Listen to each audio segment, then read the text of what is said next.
बिस्मिल्लाहिर्रहमानिर्रहीम। अस्सलाम वालेकुम डियर स्टूडेंट्स, कैसे हैं आप? ठीक हैं, खैरियत से हैं?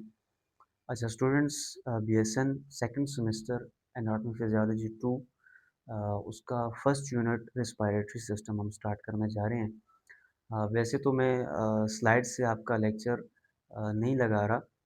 मैंने बुक से कुछ आपके कैरिकुलम को उठाकर मैंने उसमें से कुछ बुक्स को टच किया है, कुछ स्लाइड को टच किया है। और चूँकि मैं फ़िलहाल अभी इस वक़्त जो है वो जर्नल डिस्कशन करूँगा रिस्पायरेटरी सिस्टम पे, जो आपके कंटेंट के अकॉर्डिंग है, कंटेंट से बाहर नहीं, ठीक है? तो रिस्पायरेटरी सिस्टम के बारे में समझेंगे। जब आपको एक रिस्पायरेटरी सिस्टम के बारे में कंसेप्ट क्लियर हो जाएगा कि रिस्पायरेटरी सिस्टम क्या है और इसके बारे में ये जितने भी हम टाइप्स पढ़ेंगे, ऑर्गन्स पढ़ेंगे, उनके फंक्शंस पढ़ेंगे, तो उसके बाद जब आपका एक कंसेप्ट क्लियर हो जाएगा रिस्पायरेटरी सिस्टम पे, तो फिर हम इंशाल्लाह आपकी स्लाइड्स के अकॉर्डिंग स्लाइड्स को शो करके हम इंशाल्लाह लेक्चर बना लेंगे। सो सबसे पहले हम रिस्पायरेटरी सिस्टम स्टूडेंट होता क्या है? आपको पता है हम सर्वाइव कर रहे हैं, ज़िंदा रह रहे हैं, तो हमारी बॉडी के अंदर सिस्टम काम कर रहे हैं। हमारे बॉडी के अंदर जो 11 सिस्टम है, मुख्तलिफ़ किस्म के हैं। नर्वस सिस्टम है, कार्डियोवास्कुलर सिस्टम है, एंडोक्राइन सिस्टम है, स्केलेटल सिस्टम है, आपका ये रिस्पायरेटरी सिस्टम है, यूरिनरी सिस्टम है, रिप्रोडक्टिव सिस्टम है, जो जितने भी हमारे पास सिस्टम हैं, उनमें रिस्पायरेटरी सिस्टम एक बहुत ही इम्पॉर्टेंट है, क्योंकि विदाउट रिस्पायरेटरी सिस्टम हम सर्वाइव नहीं कर सकते। अब रिस्पायरेटरी सिस्टम बेसिकली है क्या? Exchanges of gases, simple definition है कि जब हम ऑक्सीजन लेते हैं, इंस्पायरेशन करते हैं, ऑक्सीजन को, एयर को अंदर लेकर जाते हैं, दिस इज कॉल्ड इंस्पायरेशन। और जब हम ऑक्सीजन कार्बन डाइऑक्साइड को, जो कि ऑक्सीजन का वेस्ट प्रोडक्ट है, उसको हम बाहर निकालते हैं, एक्सपायर करते हैं, this is called expiration. So inspiration and expiration is called respiration. और रिस्पायरेटरी सिस्टम क्या है कि इसी माउथ से लेकर लंग्स तक जो ट्रैक है, उसको हम कहते हैं रिस्पायरेटरी ट्रैक। और ये रिस्पायरेटरी ट्रैक डिफरेंट ऑर्गन से मिलकर बना है। इसमें अपर रिस्पायरेटरी ट्रैक ऑर्गन्स हैं, लोअर रिस्पायरेटरी ट्रैक ऑर्गन्स हैं। तो उसमें हर ऑर्गन का अपना अपना फंक्शन है। तो रिस्पायरेशन का सिंपल मकसद क्या हुआ कि हम जब इंस्पायर करते हैं और फिर उसको एक्सपायर करते हैं, गैसियस एक्सचेंज जहाँ पे हमारे पास ब्लड की होती है, तो उसको हम रिस्पायरेशन कहते हैं। अच्छा, रिस्पायरेशन क्यों ज़रूरी है बॉडी के लिए, सर्वाइवल के लिए, ज़िंदा रहने के लिए रिस्पायरेशन क्यों ज़रूरी है? देखिए, रिस्पायरेशन हमारे लिए इसलिए ज़रूरी है, हमारी बॉडी के जितने भी सेल हैं, जितने भी टिश्यू हैं, जितने भी ऑर्गन्स हैं, उनके सर्वाइवल के लिए 2 चीज़ें इम्पोर्टेंट हैं। एक तो न्यूट्रिशन, एटीपी, जो हम लेते हैं डाइट के थ्रू। दूसरा उनके लिए ऑक्सीजन इम्पोर्टेंट है। अब जब ये 2 चीज़ें एक सेल को नहीं मिलती, एक टिश्यू को, एक ऑर्गन को नहीं मिलती, तो वो डेथ की तरफ जाता है, उसके अंदर नेक्रोसिस होती है। सो नेक्रोसिस से बचने के लिए, ऑर्गन फेलियर से, सेल डेथ से बचने के लिए हमारे पास ये जो 2 चीज़ें हैं, ये होना लाज़मी है। So this is the purpose of respiration. Body के अंदर ये बहुत ज़्यादा इम्पोर्टेंट है। बोर्ड की तरफ जाते हैं student. Respiratory system group of organ that take oxygen and remove carbon dioxide. देखिए, जब आप ऑक्सीजन इनहेल करते हैं, तो वो आपके लंग्स में जाती है। कैसे जाती है, ये आगे मैं आपको बताऊँगा। मिसाल के तौर पे लंग पे चलेगी। अब लंग्स के राउंड अबाउट कैपिलरीज़ मौजूद हैं, ब्लड सर्कुलेशन मौजूद है। अब यहाँ से एक डिफ्यूजन का प्रोसेस होता है, जिसमें हायर कंसंट्रेशन से लोअर कंसंट्रेशन की तरफ गैसेस मूव करती हैं। तो फिर लंग्स से ब्लड के अंदर वो ऑक्सीजन जाती है, आरबीसीज़ के ऊपर कैरी होती है और फिर वो पूरे बॉडी के अंदर सर्कुलेट हो जाती है। अब ये एक्सटर्नल और इंटरनल रिस्पायरेशन का फ़र्क है, ये मैं आपको आगे बताता हूँ। So this is basically respiratory system. अब अगर हम अपर ट्रैक की बात करें, अपर रिस्पायरेटरी ट्रैक में यहाँ से नोज़ से शुरू होता है, nose, nasal cavity, pharynx, larynx, trachea पे ख़त्म हो जाता है। यहाँ से ट्रैकिया से नीचे हमारे पास लोअर रिस्पायरेटरी सिस्टम शुरू हो जाता है। फिर ट्रैकिया है, ब्रोंकाई हैं, ब्रोंक्यूल्स हैं, एल्विलाइज़ हैं। एल्विलाइज़ के अंदर फिर एल्वियोलर डक्ट है, एल्वियोलर सैक है, सिंगल एल्विलाई है। This is lower respiratory track. अब अपर रिस्पायरेटरी ट्रैक का क्या फंक्शन है, लोअर रिस्पायरेटरी ट्रैक का क्या फंक्शन है? बेसिकली ये एक सिंपल ट्रैक ही है। मैं अगर आपको, हाँ, यहाँ पे देखिए, ये एक डायग्राम मिसाल के तौर पे हमारे पास बनी हुई है। यहाँ से नोज से इंटर हुई ऑक्सीजन, एनवायरनमेंट से ऑक्सीजन इंटर हुई और आगे आपको ये नेजल कैविटी दिख रही है। नेजल कैविटी से ये आपको फेरिंक्स रीजन दिख रहा है। फेरिंक्स के बाद हमारे पास लैरिंक्स रीजन है। लैरिंक्स से ये ट्रकिया है और ट्रकिया के बाद ये ब्रोंकाई है। ठीक है, ये जो आप तो देख रहे हैं, ये ब्रोंकाई आगे कन्वर्ट हो जाते हैं ब्रोंक्यूल्स में। डिफरेंट किस्म की ब्रोंक्यूल्स होती हैं और फिर वो ब्रोंक्यूल्स हमारे पास आगे एल्वियोलाइज में कन्वर्ट हो जाते हैं, जिसका स्ट्रक्चर मैंने यहाँ पे ड्रा किया हुआ है। सो अपर रिस्पायरेटरी ट्रैक हमारे पास कहाँ पे खत्म होता है? ट्रकिया पे। Trachea are included into low respiratory tract और अपर रिस्पायरेटरी ट्रैक में हमारे पास लैरिंक्स तक ये खत्म हो जाता है। अब नोज ने इनहेल किया, नेजल कैविटी में गया। नेजल कैविटी के अंदर हमारे पास हेयर लगे होते हैं। हेयर क्या करते हैं कि एयर के अंदर जो भी डस्ट पार्टिकल्स हैं, कोई पैथोजन है, कोई बैक्टीरिया एयर के अंदर आ गया है, तो वो जो यहाँ पे हेयर्स लगे होते हैं, जो आपके नोज में हेयर होते हैं, वो इसकी एंट्री को ब्लॉक कर देते हैं और एयर को फिल्टर करते हैं। फिर इसके नीचे हमारे पास रिस्पायरेटरी म्यूकोजा होती है। रिस्पायरेटरी म्यूकोजा क्या करती है कि उन्हीं माइक्रोब्स को, उन्हीं डस्ट पार्टिकल्स को जज़ब कर लेती है, अपने अंदर पैच कर लेती है और फिर जब आप खांसी करते हैं या आप करते हैं तो उससे स्प्लिट आउट हो जाता है, वो जो म्यूकस होता है, आप उसको बाहर निकाल लेते हैं। सो हेयर का क्या काम है? जो नेजल हेयर्स हैं, एक तो उनका काम ये है कि वो तो ड्राई वो करेंगे, फिल्टर करेंगे एयर को, और दूसरा उसको ह्यूमिडिफाई करेंगे, उसको मॉइस्चराइज करेंगे, जो म्यूकोजल लेयर होगी वहां से म्यूकोजा जो होगी, और इसके अलावा हमारे पास उसको वार्म करेंगे, गर्म करेंगे एयर को। क्योंकि ये जो मिसाल के तौर पे बाहर ठंडा मौसम है, बाहर सर्दी है, तो वहां से आप इनहेलेशन कर रहे हैं, तो ये तो एल्विलाइज तो सेंसिटिव है, तो यहाँ पे अगर वो ही ठंडी एयर आती है तो वो उसको डैमेज करेगी, ड्राई करेगी। तो उस वजह से इसी एयर के अंदर मॉइस्चराइजर करना, हेयर, इसके अलावा मॉइस्चराइजर करना, फिल्टर करना और इसको वार्म करना, this is the function of upper respiratory track. ये अपर रिस्पायरेटरी ट्रैक का फंक्शन है, मोस्ट इंपॉर्टेंट है। इसके बाद फेरिंक्स हमारे पास आगे आ जाता है। फेरिंक्स हमारे पास एक ऐसा ऑर्गन है जो कि रिस्पायरेटरी ट्रैक में भी इन्वॉल्व है और जो कि जीआईटी ट्रैक में भी इन्वॉल्व है। जो आपका जीआईटी ट्रैक, आपने फर्स्ट सेमेस्टर की एनाटॉमी में जीआईटी आपने पढ़ा है। तो ये जो फेरिंक्स है, इसके तीन मजीद पार्ट्स होते हैं। नेजोफेरिंक्स, जो नोज के पीछे पार्ट होता है उसको हम कहते हैं नेजोफेरिंक्स। बकल कैविटी, ओरल कैविटी है, इसके पीछे जो पार्ट होता है उसको हम कहते हैं ओरोफेरिंक्स। और ये जो लैरिंक्स होता है, जो वॉइस बॉक्स होता है, इसी के साथ जो पार्ट होता है उसको हम कहते हैं लेरेंजोफेरिंक्स। तीन पार्ट्स ऑफ फेरिंक्स हो गए, ठीक है हमारे पास। अभी एयर फेरिंक्स से नीचे हुई, लैरिंक्स में आ गई। लैरिंक्स हमारे पास, इसको हम वॉइस बॉक्स भी कहते हैं। यहाँ से वॉइस की प्रोडक्शन होती है, इसके अंदर वोकल कार्ड्स होते हैं, ठीक है। और इसके ऊपर एक स्ट्रक्चर लगा होता है student, most important, epiglottis. Glottis और एपिग्लॉटिस। ग्लॉटिस एक नीचे स्ट्रक्चर होता है, मिसाल के तौर पे मैं आपको ऐसे बताता हूँ। ये एक ग्लॉटिस है, मिसाल के तौर पे नीचे ट्रकिया है, तो उसके ऊपर लैरिंक्स है और लैरिंक्स के ऊपर ग्लॉटिस लगा हुआ है। इस ग्लॉटिस के ऊपर एक फ्लैप होता है जिसको हम कहते हैं एपिग्लॉटिस। सामने ट्रकिया है, ट्रकिया के पीछे क्या है? इसोफेगस है। तो हम जब खुराक खाते हैं, खाना खाते हैं, तो वो खुराक सेपरेट कैसे होती है? इसी एपिग्लॉटिस की वजह से। जब हम स्वालो करते हैं, निगलते हैं, तो वो जो एपिग्लॉटिस होती है वो इस ग्लॉटिस के ऊपर आ जाती है और जो खाना होता है वो पीछे की तरफ इसोफेगस में स्लाइड कर जाता है। तो इस वजह से खाना हमारे ट्रेकिया में नहीं जाता, इसोफेगस में चला जाता है। जब हम सेम लाइक पानी पीते हैं, तो जब हम स्वालो करते हैं, निगलते हैं, तो जब निगलते हैं तो यही जो फ्लैप होता है ये ग्लॉटिस पे आकर बंद हो जाता है, एपिग्लॉटिस जिसको हम कहते हैं। ये जो एपिग्लॉटिस का फ्लैप है ये ग्लॉटिस के ऊपर बंद हो जाता है, ऐसे क्लोज हो जाता है। तो अब ये जो खाना है, जो वाटर है, कुछ भी हम पीते हैं, तो वो यहाँ पे आने के बजाय पीछे स्लाइड कर जाता है इसोफेगस में, और इसोफेगस के थ्रू वो जीआईटी सिस्टम में इन्वॉल्व हो जाता है। सो यहाँ पे लैरिंक्स के अंदर ग्लॉटिस और एपिग्लॉटिस बहुत इंपॉर्टेंट है, इसको आपने मेमोराइज करना है। फिर इसके अंदर हमारे पास अच्छा, वॉइस बॉक्स। वॉइस बॉक्स मिसाल के तौर पे ये हमारे पास लैरिंक्स है।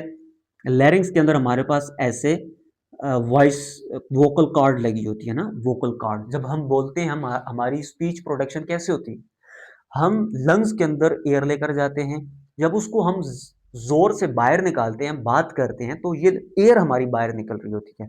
और ये जब एयर बाहर निकल रही होती है तो ये इन वोकल कॉर्ड से टकराती है और फिर यहां से वॉइस की प्रोडक्शन होती है। आपने देखा होगा कि जो वोकल फीमेल की जो वॉइस होती है वो उसकी पिच कम हाई पिच होती है, ठीक है, उनकी जरा पतली आवाज होती है, और मेल की थोड़ी भारी आवाज होती है। किस वजह से? इन्हीं वोकल कार्ड की वजह से। इन्हीं वोकल कार्ड की एनाटॉमी में डिफरेंस होता है जो कि प्यूबर्टी के बाद जाहिर होता है। तो यहाँ पे हमारे पास वॉइस चेंज हो जाती है मेल और फीमेल के अंदर। इसके बाद ट्रेकिया की बात करते हैं, तो ट्रेकिया में हमारे पास 20 सी शेप रिंग होती हैं। अब सी शेप रिंग क्यों होती हैं? मिसाल के तौर पे मैं आपको ट्रेकिया का यहाँ पे बना लेता हूँ। ट्रेकिया, मिसाल के तौर पे this is the first ring, second ring, third ring, fourth ring, और ये सी शेप रिंग होती हैं। मतलब सी शेप ऐसी रिंग्स होती हैं। मिसाल के तौर पे ये मैं अगर बिल्कुल बल्कि ये अगर ट्रेकिया है तो ट्रेकिया के यहाँ से लेकर यहाँ तक ऐसे सी शेप की रिंग होंगी। इसका जो बैक रीजन है यहाँ पे वो रिंग कंप्लीट नहीं होगी, वो जो कार्टिलेज है वो कंप्लीट नहीं होता। क्यों कंप्लीट नहीं होता? मिसाल के तौर पे मैं आपको यूं एग्जांपल दे दूं कि दिस इज ट्रेकिया, ये वाला, और इसके पीछे इसोफेगस इसोफेगस है। अब ट्रेकिया और इसोफेगस दोनों साथ में जुड़े हुए हैं, पीछे इसोफेगस है, आगे ट्रेकिया है। अब जब हम खाना खाते हैं, स्वालो करते हैं, तो इसोफेगस के अंदर क्या होता है? पेरिस्टाल्टिक मूवमेंट होती है, यानी कि वो जो बोलस होता है वो ऐसे डायलेट होकर नीचे जाता है। पेरिस्टाल्टिक मूवमेंट आपने पढ़ी है एनाटॉमी फिजियोलॉजी 1 में। अब ये जो सी शेप रिंग है, अब ये सी शेप रिंग इसको अलाउ करती है इसोफेगस को कि ये जो बोलस इसके अंदर नीचे जा रहा है, ये इसोफेगस ये ट्रेकिया है, तो इसके अंदर से जो बोलस नीचे जा रहा है वो डायलेट होता है। अगर इसोफेगस डायलेट होती है, एक्सपेंड होती है, तो वो ट्रेकिया के अंदर जाए, ट्रेकिया के अंदर उसको एक्सपेंशन के लिए जगह मिल जाए। तो इस तरह ये कंप्लीट जब नीचे स्टोमक तक जब तक पहुंच नहीं जाता। तो this is the purpose of C shape ring. C shape ring के बाद इसके अलावा ये जो कार्टिलेज होता है इसके अंदर गैप होता है। मतलब कि ये कार्टिलेज है, ये कार्टिलेज है, ये कार्टिलेज है, ये कार्टिलेज है, इसके अंदर गैप होता है, थोड़ा सा स्मॉल लिटिल गैप होता है। क्यों गैप होता है? ताकि आप इसको बेंड कर सकें, नीचे झुकते हैं, पीछे झुकते हैं, तो आप इसको बेंड कर सकें। तो this is the purpose of कि जो हमारे पास सी शेप रिंग्स हैं इनके दरमियान थोड़ा थोड़ा डिस्टेंस होता है। और अबाउट 16 से 20 तक, 18 भी कुछ लोग कहते हैं, बुक्स कहती हैं, और लेकिन आइडियल जो है वो 16 से 20 है, रोस एंड विल्सन की बुक के अकॉर्डिंग। 16 से 20 हमारे पास सी कार्टिलेज शेप हमारे पास रिंग्स होती हैं यहाँ पे ट्रेकिया में। फिर ट्रेकिया से नीचे जाते हैं, लोअर रिस्पायरेटरी ट्रैक्ट शुरू हो जाता है। ये हमारे पास अपर रिस्पायरेटरी खत्म हो गया, सॉरी ट्रेकिया को लोअर में ही इंक्लूड किया गया है। ब्रोंकाई की बात करते हैं। ये जो हमारे पास ब्रोंकाई है, ठीक है, ये हमारे पास ब्रोंकाई। अब ये जो ट्रेकिया है ये इस पॉइंट पे डिवाइड हो जाती है, दो लंग्स के अंदर डिवाइड हो गई है। इसको हम कहते हैं कार्निया। जहां पे ट्रेकिया डिवाइड होती है, एक लंग के अंदर ब्रोंकाई जाता है, दूसरा ब्रोंकाई ब्रोंकाई दूसरे लंग के अंदर जाता है, वो जो डिवीजन पॉइंट होता है उसको हम कहते हैं कार्निया। मोस्ट इंपॉर्टेंट है, ठीक है। इसके अलावा हमारे पास ये राइट लंग की तरफ चला गया ब्रोंकाई, ये हमारे पास लेफ्ट लंग की तरफ चला गया। एयर यहां से आ रही है, अब यहां से एयर डिवाइड होगी, लेफ्ट साइड में भी जाएगी, राइट साइड में भी जाएगी, ठीक है। लेट्स सपोज ये हमारे पास राइट लंग है, ठीक है, राइट लंग है हमारे पास, और ये हमारे पास लेफ्ट लंग है। अब इसके अंदर स्टूडेंट लंग के अंदर लोब्स होती हैं। ये जो लेफ्ट राइट लंग होता है, ये जो इस साइड पे लंग होता है, इसके अंदर 3 लोब्स होती हैं, superior lobe, middle lobe, inferior lobe. फिर ये जो लोब्स होती हैं ये सेपरेटेड होती हैं, ठीक है। सेपरेटेड हमारे पास ऐसे ट्रांसवर्स किस्म का एक लाइन गुजरती है जो कि इस लोब को क्रॉस करती है, ये अपर और मिडल से इसको डाइसेक्ट करती है। This is called middle lobe, sorry transverse line. ये ट्रांसवर्स लाइन इसको काटती है। फिर जो मिडल लोब और इंफीरियर लोब है ये एक ओब्लीक लाइन के थ्रू डाइसेक्टेड है, ठीक है। तो इस तरह हमारे पास लंग के अंदर 3 लोब्स बन जाती हैं। एक ब्रोंकाई जो हमारे पास राइट लंग की तरफ आया है, इसकी एक ब्रोंक्यूल्स लेफ्ट सुपीरियर लोब में जाएगी, एक लोब इंफीरियर मिडल लोब में आएगी और एक लोब हमारे पास ब्रोंकाई की इंफीरियर लोब में आ जाएगी। Same like that left lung की तरफ जाएं, यहाँ पे हमारे पास कार्डियक नॉच होता है, ठीक है, जहाँ पे हार्ट मौजूद होता है। ये हमारे पास थोरेसिक कैविटी है, इसके अंदर मीडियस्टाइनल कैविटी है जहाँ पे हार्ट मौजूद है। तो यहाँ पे एक कार्डियक नॉच होता है, ठीक है, इसको थोड़ा बड़ा कर देता हूँ, ये कार्डियक नॉच है। अब इस कार्डियक नॉच की वजह से हमारे पास ये जो लंग होता है ये थोड़ा छोटा होता है और इसके अंदर दो लोब्स होती हैं, सुपीरियर लोब, इंफीरियर लोब, और ये एक ओब्लीक लाइन के थ्रू जो होते हैं वो डाइसेक्टेड होते हैं। अब जो ब्रोंकाई नीचे आई है उसकी एक ब्रोंक्यूल्स अपर लोब में चली जाएगी, एक ब्रोंक्यूल्स लोअर लोब में चली जाएगी। फिर आगे ये ब्रोंक्यूल्स फर्दर आगे ब्रोंक्यूल्स में डिवाइड होती है, ब्रोंकियल ट्री जिसको हम बेसिकली कहते हैं। अच्छा, तो ये लंग हो गया, ये हमारे पास ब्रोंक्यूल्स हैं, ठीक है, जो फर्दर आगे डिवाइड होती हैं। अब मिसाल के तौर पे ये जो ब्रोंक्यूल आगे एल्व्यूलर सैक में कन्वर्ट होते हैं, ठीक है, उस सैक को एक उठा लें और यहाँ पे ले आएं, इसकी एनाटॉमी को स्टडी करते हैं। अब ये जो ब्रोंक्यूल्स पीछे से आ रहे हैं, ब्रोंकियल ट्री जो पीछे से पूरा आ रहा है, ये देखिए पूरा एक ट्री बन रहा है ना, ब्रोंकाई आए हैं, ब्रोंक्यूल्स आई है, ब्रोंक्यूल से आगे हमारे पास एक पूरा ट्री बन रहा है, इसको हम कहते हैं ब्रोंकियल ट्री, ठीक है, याद रखिएगा। तो ये हमारे पास जो ब्रोंक्यूल्स नीचे आ रही हैं, ब्रोंक्यूल्स के आगे ये पूरा हमारे पास एल्व्यूलर सैक है। This is alveolar sac. Alveolar sac का मतलब है जहां पे एल्व्यूलाइज बहुत ज्यादा लगे हुए हैं, मिलियंस ऑफ एल्व्यूलाइज हमारे पास लंग्स के अंदर होते हैं, एक लंग्स के अंदर, तो अनकाउंटेबल है, ठीक है। तो ये हमारे पास एक एल्व्यूलाई है, ये जो आप देख रहे हैं मैं मार्क कर रहा हूं, दिस इज वन एल्व्यूलाई, ठीक है। एक एक एल्व्यूलाई मिलकर एल्व्यूलर सैक बना रहे हैं और इनके अंदर एल्व्यूलर डक्ट लगी होती है। मिसाल के तौर पे मैं आपको एल्व्यूलर डक्ट की एक अलग से डायग्राम बनाता हूं, ये आप देख रहे हो, तो this is one alveoli, this is second alveoli, this is third alveoli, this is four alveoli, और इनके दरमियान जो एक डक्ट है उसको हम एल्व्यूलर डक्ट कहते हैं, जहां से ये सारे ओपन होते हैं। ये सारा इसमें ओपन हो रहा है, ये वाला इसमें ओपन हो रहा है, ये वाला इसमें ओपन हो रहा है, ये वाला इसमें ओपन हो रहा है, तो this is called alveolar duct, ठीक है। एल्वुलाई को भी हमने पढ़ लिया। ओके, यहाँ पे हमने पढ़ लिया इंस्पायरेशन, आपको पता है जब हम सांस को अंदर लेकर जाते हैं इंस्पायरेशन, एक्सपायरेशन जब हम सांस को बाहर निकालते हैं, ठीक है। Internal respiration, external respiration, most important student. Internal respiration और एक्सटर्नल रिस्पायरेशन का क्या मतलब है, हमने, बल्कि मैं एक मिनट इसको रेज कर दूं।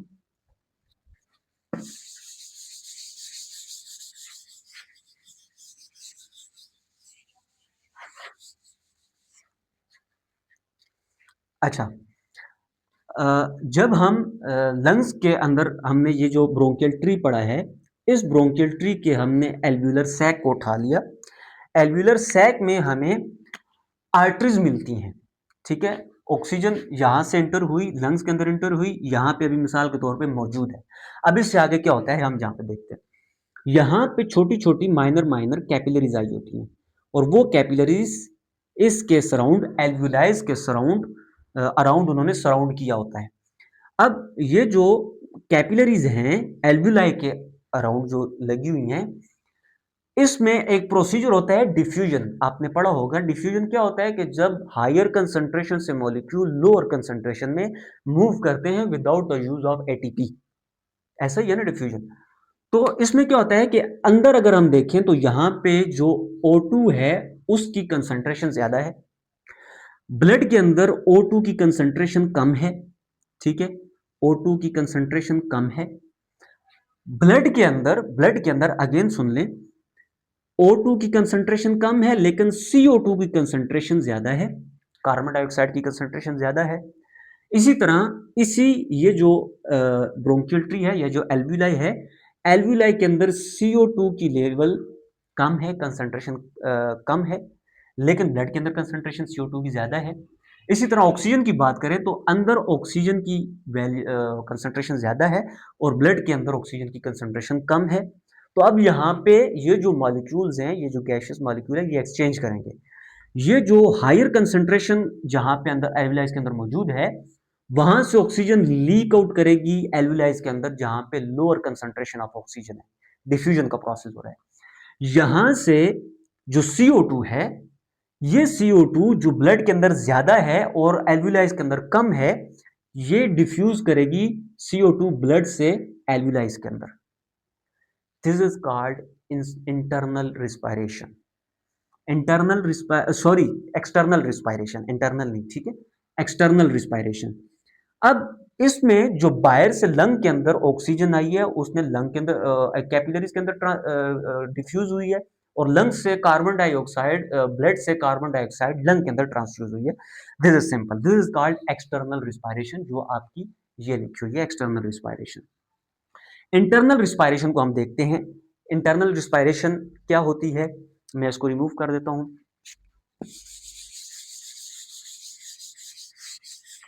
अच्छा, अब मिसाल के तौर पे ये आपकी कैपिलरी है जहां पे ऑक्सीजन आ चुका है। ऑक्सीजन, अब इस कैपिलरी के अंदर क्या है, इसके अंदर रेड ब्लड सेल्स हैं। हाँ जी, रेड ब्लड सेल्स है इसके अंदर। रेड ब्लड सेल ऑक्सीजन को कैरी करके लंग्स से बॉडी की तरफ लेकर जाते हैं, आपने फर्स्ट सेमेस्टर में पढ़ा है।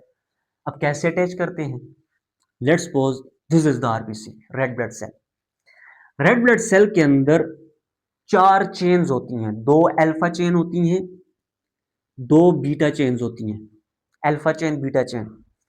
अब एक आरबीसी है, एक रेड ब्लड सेल है, उसके ऊपर 280 मिलियंस हीमोग्लोबिन्स लगे हुए हैं। हीमोग्लोबिन्स, जिसको आप एच बी कहते हैं, एक आरबीसी के ऊपर 280 मिलियन हीमोग्लोबिन्स लगे हुए हैं। और एक हीमोग्लोबिन के अंदर 4 चेन्स हैं, 2 अल्फा चेन हैं, 2 बीटा चेन हैं, और हर चेन एक ऑक्सीजन मॉलिक्यूल को अपने साथ बाइंड करेगी। इसने भी एक को बाइंड कर लिया, इसने भी एक को बाइंड कर लिया, इसने भी एक को बाइंड कर लिया। सो एक आरबीसी कितना ऑक्सीजन को मॉलिक्यूल को लेकर जाएगी, एक हीमोग्लोबिन 4 ऑक्सीजन को बाइंड कर रही है, 1 2 3 4, और एक रेड ब्लड सेल के ऊपर 280 मिलियंस हीमोग्लोबिन्स होते हैं, तो 280 मिलियंस को 4 से मल्टीप्लाई कर दो, जो रिजल्ट आएगा, इतना ऑक्सीजन कंपोनेंट्स, ऑक्सीजन मॉलिक्यूल्स एक आरबीसी कैरी कर रहा है। और जब इसने ये जो मिलियंस ऑफ आरबीसीज हमारी ब्लड वेसल के अंदर प्रेजेंट है, इसने ये जो एल्विलाइज थे, एल्विलाइज से इस कैपिलरी के अंदर ऑक्सीजन डिफ्यूज हुआ, ये जो आरबीसी था इसने ऑक्सीजन अपने ऊपर बाइंड कर लिया। अब ये पल्मोनरी सर्कुलेशन, जो आपने फर्स्ट सेमेस्टर की एनाटॉमी फिजियोलॉजी कार्डियोवास्कुलर में पढ़ा है, वहां से अब आगे जाओ, सर्कुलेशन को मैं दोबारा रिपीट नहीं करूंगा। अब जो पल्मोनरी सर्कुलेशन है, यहां से ये ब्लड वापस जाएगा हार्ट के अंदर, हार्ट के अंदर जाएगा पल्मोनरी सर्कुलेशन से। तो हार्ट के अंदर क्या होगा, अब हार्ट के अंदर ये जब ब्लड पहुंच गया, मिसाल के तौर पे ये हमारे पास लेफ्ट एट्रियम में ब्लड आ गया, यहां से लेफ्ट वेंट्रिकल में गया, और फिर ये पूरी बॉडी के अंदर अब जाएगा। अब पूरी बॉडी के अंदर जहां जहां टिश्यूज पाए जाते हैं, जहां जहां सेल पाए जाते हैं, इस ब्लड ने वहां पे जाना है। लेट्स सपोज ये एक सेल्स हैं, ठीक है, ये एक टिश्यू है, यहां पे ये ब्लड पहुंच गया। अब ये जो ऑक्सीजन मॉलिक्यूल जो आरबीसी पे बाइंड हुए थे, अभी इन्होंने ऑक्सीजन यहां पे देनी है। कैसे देनी है, अगेन वही डिफ्यूजन वाला प्रोसेस होगा, कि यहां पे इनके पास ऑक्सीजन कम है, लेकिन इस ब्लड के अंदर ऑक्सीजन ज्यादा है, तो यहां से ऑक्सीजन डिफ्यूज होकर यहां पे आ जाएगी। इनके पास जब इन्होंने ऑक्सीजन को यूज कर लिया, तो बाय प्रोडक्ट में कार्बन डाइऑक्साइड को बनाया, तो कार्बन डाइऑक्साइड का लेवल इधर ज्यादा है सेल के अंदर, टिश्यूज के अंदर, और ब्लड के अंदर कार्बन डाइऑक्साइड का लेवल कम है, तो यहां से ये आएगा, कार्बन डाइऑक्साइड इधर ट्रांसफ्यूज कर देगा डिफ्यूजन के प्रोसेस के थ्रू। अब फिर ब्लड के अंदर CO2 ज्यादा होगी, वो लंग्स के अंदर जाएगी, लंग्स के अंदर जब ब्लड के अंदर CO2 ज्यादा है, वो लंग्स के अंदर डिफ्यूज करेगी, और लंग्स के अंदर ऑक्सीजन ज्यादा है, वो इसके अंदर डिफ्यूज करेंगे। This is called internal respiration. ये जो ब्लड और सेल के दरमियान रिस्पायरेशन हो रही है, ऑक्सीजन की डिफ्यूजन हो रही है, this is called internal respiration. और जो लंग और ब्लड के दरमियान हो रही है, रिस्पायरेशन हो रही है, this is called external respiration.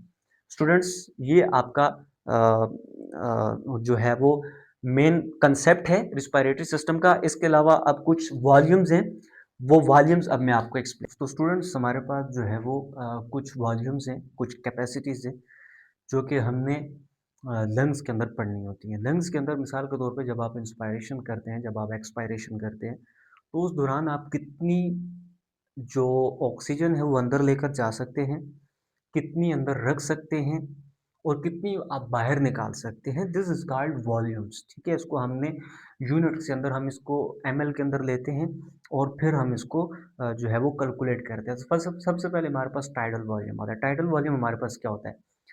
देखिए, जब हमने इंस्पायर किया और जब हमने एक्सपायर किया, तो इंस्पायर के साथ हमने कितनी ऑक्सीजन अंदर ली और एक्सपायर के साथ हमने कितनी ऑक्सीजन बाहर ली। नॉर्मली आप जब बैठे होते हैं, जब आप चल फिर रहे होते हैं, हल्का सा काम कर रहे होते हैं, एक्सरसाइज के दौरान नहीं, ठीक है, नॉर्मली जब आप नॉर्मल ब्रीथ करते हैं, तो उसमें आप 500 ml अंदर लेते हैं, इंस्पायर करते हैं और 500 ml आप एक्सपायर करते हैं। This is called tidal volume, TV. ठीक है, उसके बाद हमारे पास आता है inspiratory reserve volume. Inspiratory reserve volume का मतलब ये होता है, जब आपने टाइडल वॉल्यूम ले लिया, इनहेल कर लिया, अब उसके बाद आप कितना फोर्सफुली और ज्यादा ऑक्सीजन अंदर लेकर जा सकते हैं, एयर अंदर लेकर जा सकते हैं। This is called inspiratory reserve volume. अब ये जो इंस्पायरेटरी रिजर्व वॉल्यूम होता है, मैं आपको सिंपल एग्जांपल देता हूँ। लेट्स सपोज आप टाइडल वॉल्यूम इनहेल किया, 500 ml आपने अंदर ले लिया, अब और ज्यादा आप कितना इनहेल कर सकते हैं forcefully. This is called inspiratory reserve volume, यानी कि फोर्सफुली आप कितना ले सकते हैं, दिस इज कॉल्ड। तो ये हमारे पास कुछ 3000 ml तक होता है, 3000 ml तक ये हमारे पास इंस्पायरेटरी रिजर्व वॉल्यूम होता है। फिर तीसरा हमारे पास होता है expiratory reserve volume. Expiratory reserve volume का मतलब ये होता है कि जो आपने टाइडल वॉल्यूम लिया, टाइडल वॉल्यूम को एक्सपायर किया, तो फिर टाइडल वॉल्यूम के बाद आप कितना फोर्सफुली बाहर निकाल सकते हो। This is called expiratory reserve volume. मतलब मैंने टाइडल वॉल्यूम अंदर लिया, बाहर लिया, और ज्यादा मैं कितना बाहर निकाल सकता हूँ। This is called expiratory reserve volume, और ये हमारे पास कुछ 1200 तक ml, 1100-1200 ml तक होता है। रेजिडुअल वॉल्यूम हमारे पास वो वॉल्यूम होता है जब हम इंस्पायर किया, एक्सपायर किया।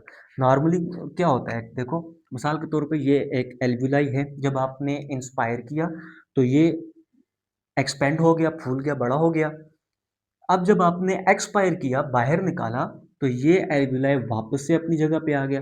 ठीक है, लेकिन कुछ ना कुछ एयर इसके अंदर फिर भी मौजूद है।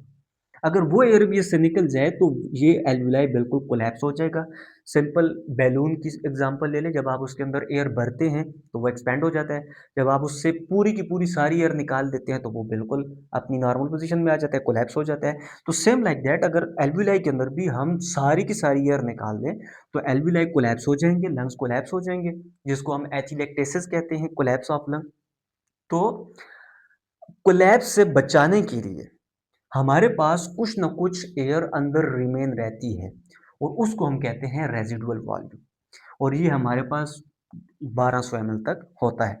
अच्छा, उसके बाद हमारे पास कैपेसिटीज आती हैं। कैपेसिटीज का मतलब ये होता है कि हम इंस्पायरेशन जब करते हैं तो कितनी कैपेसिटी से इंस्पायर कर सकते हैं, फिर जब बाहर निकालते हैं कितनी कैपेसिटी से एक्सपायर कर सकते हैं। तो first one is inspiratory capacity. Inspiratory capacity का मतलब है, जब आप tidal volume plus inspiratory reserve volume को कैलकुलेट करते हैं, जमा करते हैं, सम अप करते हैं, तो आपके पास 3500 ml आ जाता है। This is called inspiratory capacity, यानी कि आप टाइडल वॉल्यूम भी अंदर ले सकते हैं और उसके बाद फोर्सफुली और ज्यादा ऑक्सीजन अंदर ले सकते हैं। This is called inspiratory capacity, यानी कि टोटल आप कितनी ऑक्सीजन अंदर ले सकते हैं। तो टाइडल वॉल्यूम हमारे पास 500 ml है, इंस्पायरेटरी रिजर्व वॉल्यूम हमारे पास 3000 ml है, तो 3000 plus 500 ml is equal to 3500। ठीक है, इसके बाद हमारे पास एक्सपायरेटरी कैपेसिटी। एक्सपायरेटरी कैपेसिटी का मतलब है कि आप कितना बाहर निकाल सकते हो फोर्सफुली। एक तो नॉर्मल आपका आ गया एक्सपायरेटरी रिजर्व वॉल्यूम, और दूसरा हमारे पास आ गया रेजिडुअल वॉल्यूम। तो एक्सपायरेटरी रिजर्व वॉल्यूम भी 1200 होता है और रेजिडुअल वॉल्यूम भी 1200 होता है, तो ये सम अबाउट 2400 या 2500 तक ये पहुंच जाता है। This is called expiratory reserve, expiratory capacities. फिर वाइटल कैपेसिटी, जिसमें आप सम अप कर देते हो एक्सक्लूसिव रेजिडुअल वॉल्यूम, जो रेजिडुअल वॉल्यूम होता है उसके अलावा जितने भी टाइडल वॉल्यूम है, इंस्पायरेटरी रिजर्व वॉल्यूम है, एक्सपायरेटरी रिजर्व वॉल्यूम है, इसको जब आप सम अप करते हो उसको हम कहते हैं वाइटल कैपेसिटी। उसमें देखिए आप inspiratory reserve volume, tidal volume, expiratory reserve volume का जब आप सम अप करते हैं तो हमारे पास 4800 हमारे पास वॉल्यूम बचता है 4800। फिर हमारे पास total lung capacity, total lung capacity का मतलब है कि आपने tidal volume, inspiratory reserve volume, expiratory reserve volume, residual volume सबको जब आप कंबाइन कर लेते हो तो ये टोटल कैपेसिटी ऑफ लंग आ जाती है। इसको हम टोटल लंग कैपेसिटी कहते हैं, जो कि 6000 तक होती है। फिर स्टूडेंट्स मैंने कुछ कॉमन डिसऑर्डर्स लिखे हैं। मुझे नहीं पता आपके ये कोर्स के अंदर है या नहीं है, बस जस्ट मैंने आपको इंट्रोडक्शन के लिए दिए है ना, इस पे फुली हम नहीं देखते डिटेल से, जस्ट इंट्रो में आपको करवाता हूँ कि ये डिजीजेस क्या होती हैं, ठीक है। नमूनिया की बात करते हैं स्टूडेंट्स। नमूनिया क्या होता है? आपको पता है हमारे पास एक बैक्टीरिया होता है जिसमें आपने पढ़ा होगा, ठीक है, नमूनिया के बारे में। तो वो नमूनिया का जो बैक्टीरिया होता है वो लंग के अंदर चला जाता है। माइकोबैक्टीरियम नमूनिया जो हमारे पास होता है, वो जब लंग्स के अंदर जाता है वहाँ पे इन्फेक्शन क्रिएट करता है। इन्फेक्शन जब क्रिएट होता है तो लंग के अंदर कंसोलिडेशन हो जाती है। कंसोलिडेशन का मतलब ये होता है कि मैं इसको रेज़ कर देता हूँ।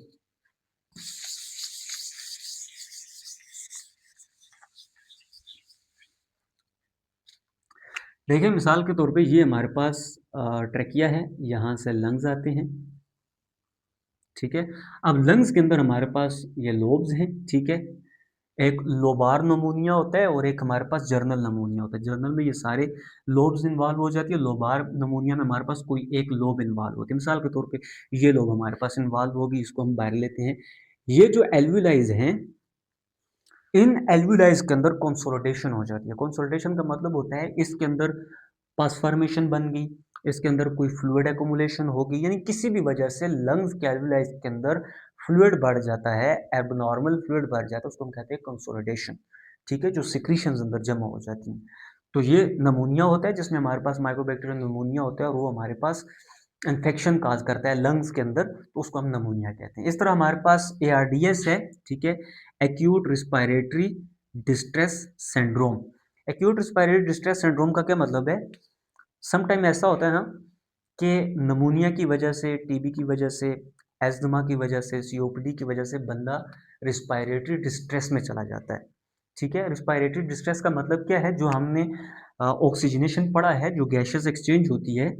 अब मिसाल के तौर पे ये एल्विलाइज है तो इसके अराउंड अबाउट कैपिलरीज हैं, तो किसी वजह से ऑब्स्ट्रक्शन हो जाए या जो हमारे पास रिस्पायरेटरी फेनोमिना है वो फेल हो जाए, तो उसकी वजह से ये गैशियस एक्सचेंज पॉसिबल नहीं होती।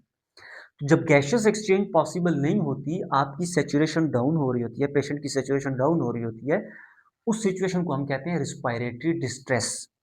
और वो अगर सडनली हो जाए, और उस सडनली जब हो जाता है तो सिचुएशन एकदम ड्रॉप कर देता है पेशेंट, उसको हम कहते हैं एक्यूट रिस्पायरेटरी डिस्ट्रेस सिंड्रोम। और ये किसी वजह से भी हो सकता है, डिजीज की कॉम्प्लिकेशन की वजह से होता है, बजाते खुद ये कोई डिजीज नहीं है, बस ये लेट्स सपोज कंसोलिडेशन हो गई, पेशेंट एस्थमा में है, पेशेंट सीओपीडी का है, नमूनिया में है, उसकी कॉम्प्लिकेशन से हमारे पास एआरडीएस हो जाता है, ठीक है। उसके बाद TB most common known disorder है, आप जानते हैं। हमारे पास माइकोबैक्टीरियम ट्यूबरक्लोसिस जो होता है, वो हमारे पास लंग के अंदर जाता है और लंग के अंदर पैचेस बना देता है, ठीक है। मैं एक जर्नल इन्फॉर्मेशन आपके साथ शेयर करना चाहता हूँ, आपका कोर्स का वो नहीं है। जब आप टीबी के पेशेंट का एक्सरे देखते हो, ठीक है, अगर आपको एक्सरे के बारे में थोड़ा सा हो ना हो है, तो जो टीबी का पेशेंट होता है उसके अंदर जो एक्सरे होता है उसके अंदर पैचेस आते हैं, ठीक है। क्योंकि टीबी के जो पेशेंट होते हैं उनके अंदर लंग्स में नोड्यूल्स बन जाती हैं, नोड्स बन जाती हैं, ठीक है। और वो जो नोड्यूल्स होती हैं वो एक्सरे के अंदर ऐसे पैचेस में आते हैं, डिफरेंट जगहों पे पैचेस बने होते हैं।